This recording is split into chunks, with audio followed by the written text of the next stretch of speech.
Hello students, welcome to my YouTube channel Examosphere. उम्मीद है आप लोगों की तैयारी बहुत बढ़िया चल रही होगी एग्ज़ाम की। थोड़ा प्रेशर आ रहा होगा एग्ज़ाम का, एग्ज़ाम डेट पास है, आई डू अंडरस्टैंड, बट ये चीज़ आपको समझनी पड़ेगी। छोटे छोटे माइलस्टोन हैं जो हमें कवर करते चलने हैं और मुझे तुम पर पूरा विश्वास है कि तुम कर जाओगे। सो खुद पे भरोसा रखो और बस मेहनत लगन से करते चलो अपनी तैयारी।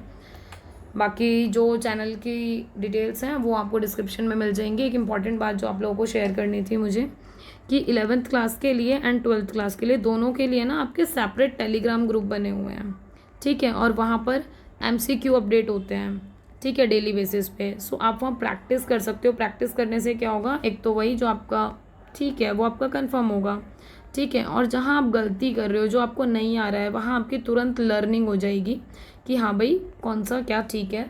सो वो हाथ के हाथ याद हो जाएगा, ठीक है। सो अपने फ्रेंड्स को भी शेयर कर देना सो दैट कि उन तक भी ये यूज़फुल इन्फॉर्मेशन पहुँचे और वो भी अपनी प्रैक्टिसेस को कंटिन्यू कर पाए। इसके अलावा मोस्ट इम्पॉर्टेंट बात थी कि जो लास्ट वीडियो थी उसमें जो MCQ थे वो हमारे काफ़ी अच्छे MCQ थे और उसको आप लोग रिवाइज करते रहें और आगे हम नेक्स्ट MCQ अभी अपने वीडियो में करेंगे कवर। सो स्टार्ट करते हैं। फर्स्ट क्वेश्चन है हमारा, which two members of Europe hold the permanent seat on the United Nation Security Council. So देखो क्वेश्चन को बड़े ध्यान से पढ़ना है कि यहाँ यूनाइटेड नेशन सिक्योरिटी काउंसिल के परमानेंट सीट भी है उनके पास और दूसरी बात वो यूरोप के मेंबर हैं, ठीक है।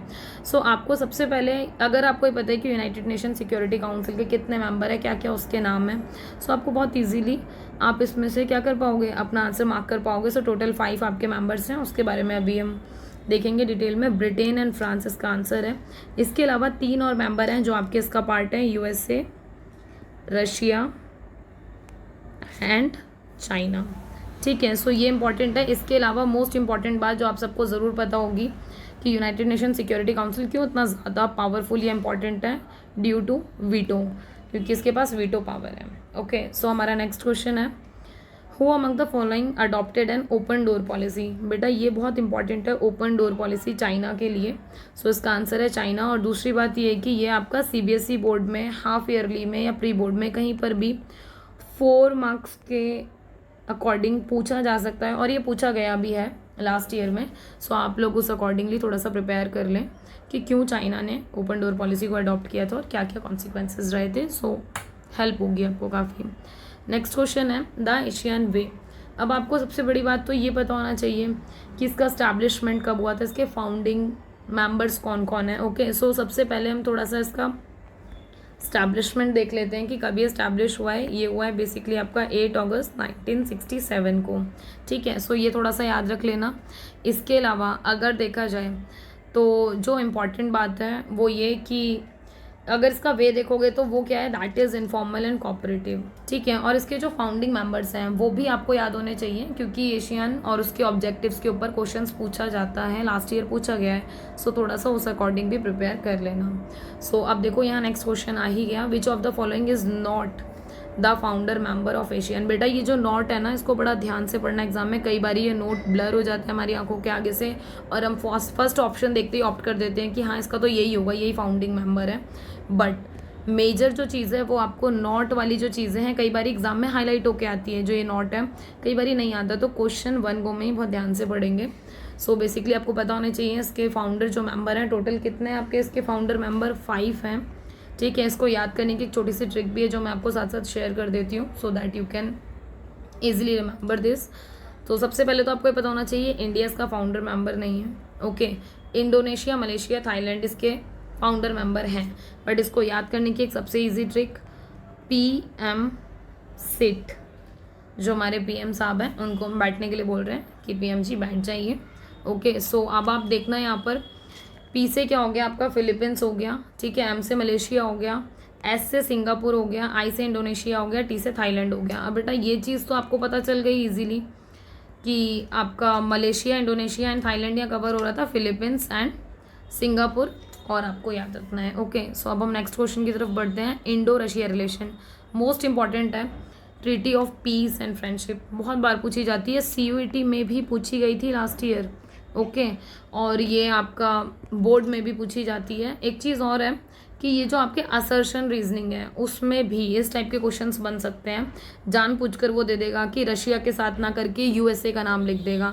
सो असर्शन एंड रीजनिंग के लिए भी ये बेसिक्स इंपॉर्टेंट है, तो थोड़ा सा बेसिक्स आपको पता होगा तो आप इजीकली अपना आंसर मार्क कर पाएंगे। सो 1971 में आपकी ये ट्रीटी हुई थी। 1971 में एक और मोस्ट इंपॉर्टेंट चीज़ हुई थी। क्या हुआ था आपका? इंडिया एंड पाकिस्तान की वॉर हुई थी, जिसमें क्या हुआ था आपका? बांग्लादेश लिबरेट हुआ था। ओके, सो ये आपको पता होना चाहिए कि लिबरेशन ऑफ बांग्लादेश आपका कब है? 1971 है। Next question is what is the currency of European union? It is very easy, आपको इससे ही पता चल रहा है, यूरोपियन यूनियन, यूरो। ठीक है, सो ये करेंसी इसकी है। Next question, when OEEC was establish? बहुत सारे बच्चे ऐसे होंगे उनको ये लग रहा होगा ये OEC कहाँ से आ गया, या ये था क्या, हमने पढ़ा है क्या इसके बारे में? सो बेटा ये आप ही के चैप्टर में से ही उठाया गया है। सबसे बड़ी बात कि इस्टेब्लिश कब हुआ, तो 1948 में। और एक और चीज़ है कि ये जो आपकी एब्रीविएशंस होती हैं, सो आपको ये कहीं नोट डाउन कर लेनी चाहिए, सो दैट कि आपको इकट्ठा ये फुल फॉर्म मिल जाए, क्योंकि फुल फॉर्म के ऊपर भी जो है आपके क्वेश्चंस बन जाते हैं समटाइम, और प्री बोर्ड में तो पूछा भी गया है एक दो बारी। सो हम इसकी फुल फॉर्म लिख लेते हैं। आप लोग इसको अपने नोटबुक में या फिर जहाँ भी आप अपने नोट्स बना रहे होंगे वो ज़रूर लिख लेना। ऑर्गेनाइजेशन फॉर यूरोपियन इकोनॉमिक, मैं शॉर्ट में लिख रही हूँ, आप लोग ऐसे सुन के लिख लेना, यूरोपियन इकोनॉमिक कॉर्पोरेशन। ओके, सो ये एक बार आप लिख लेना। इसके अलावा नेक्स्ट क्वेश्चन है, which declaration was signed with the ASEAN came into existence? किस डिक्लेरेशन के थ्रू ये एग्जिस्टेंस में आया जो आपका एशियन है? वो बेसिकली बैंकॉक डिक्लेरेशन के थ्रू एग्जिस्टेंस में आया। अब सीधी सी बात है, अगर आपको एशियन का ईयर पता होगा तो डेफिनेटली बैंकॉक का अगर डिक्लेरेशन पूछेंगे तो भी अभी हमने इससे पहले ही देखा था, 8 अगस्त 1967 वो था हमारा। ठीक है, सो वो इजीली आपका क्या हो जाएगा, याद हो जाएगा। एक चीज़ और है, जानबूझ के आपको ऑप्शंस में फंसाने की कोशिश की जाएगी, जैसे एशियन डिक्लेरेशन दिया तो ये मिलता जुलता है, बहुत सारे बच्चे इसको मार्क कराएंगे, तो बेटा ज़रा ये स्मार्ट स्ट्रैटेजी से बचना और एलिमिनेट करना थोड़ा सा। ठीक है, कि अपनी नॉलेज पे ट्रस्ट करके जो ऑप्शंस दे रखे हैं उनको एलिमिनेट करना। नेक्स्ट क्वेश्चन है, SAARC is a major regional initiative by the, किस मतलब जो इसके रीजनल इनिशिएटिव हैं वो जो हमारे कौन से वाले स्टेट्स हैं जिन्होंने इसका उठाया, तो वो है basically South Asian states. Okay, and SAARC की बेटा फुल फॉर्म इंपॉर्टेंट है अगेन। सो जहाँ भी आप अपनी फुल फॉर्म्स लिख रहे हैं, जैसे अभी हमने OEEC किया, ठीक है, इवन एशियन की भी फुल फॉर्म हमें पता होनी चाहिए, सॉरी सार्क की भी हमें फुल फॉर्म पता होनी चाहिए। सो सार्क की full form South Asian Association for Regional Cooperation, या आप नोट डाउन कर लेना अपने नोट्स में। नेक्स्ट है आपका ब्रिक।